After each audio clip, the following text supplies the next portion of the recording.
नमस्कार मंडळी. आज घरामध्ये केलं होतं नॉनव्हेज आणि माझी मोठी मुलगी अजिबात नॉनव्हेज खात नाही. तर ती म्हटली मला आई भात फ्राय करून दे. त्यासाठी इथे मी कढईमध्ये 2 चमचे तेल घालून घेतलं. त्यानंतर एक कांदा बारीक चिरून घेतला होता तो घालून घेतला आणि कांदा भाजून झाल्यानंतर इथे मी एक ढोबळी मिरची चिरून घातलेली आहे.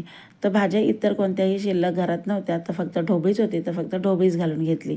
त्यानंतर थोडीशी लसूण अद्रकची पेस्ट घालून घेतली आणि त्यानंतर लगेचच इथे मी 1 चमचा शेजवान चटणी घालून घेतलेली आहे. तर मंडळी, अगदी साध्या पद्धतीने मी तिला भात फ्राय करून दिला, पण तिला खूपच आवडला.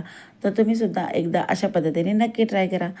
तर शेजवान चटणी आपली भाजून झाल्यानंतर लगेचच इथे मी 2 ते 2.5 वाट्या शिजलेला भात घालून घेतलेला आहे.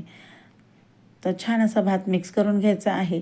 त्यानंतर मी इथे 1 चमचा आपला जो फ्राईड राईस मसाला आहे तो घालून घेतलेला आहे आणि छान असा भात परतून घेतला आणि मिक्स करून घेतला आणि तिला लगेचच गरम गरम सर्व केला. तर तुम्हीसुद्धा एकदा असा साध्या पद्धतीने भात नक्की ट्राय करा. अजिबात भाज्या नसतील तरीसुद्धा आपण असा हा भात फ्राय करून खाऊ शकतो. तर मंडळी, रेसिपी आवडल्यास चॅनलला लाईक करा, सबस्क्राईब करा. पुन्हा भेटूया नवीन व्हिडिओमध्ये. तोपर्यंत बाय बाय.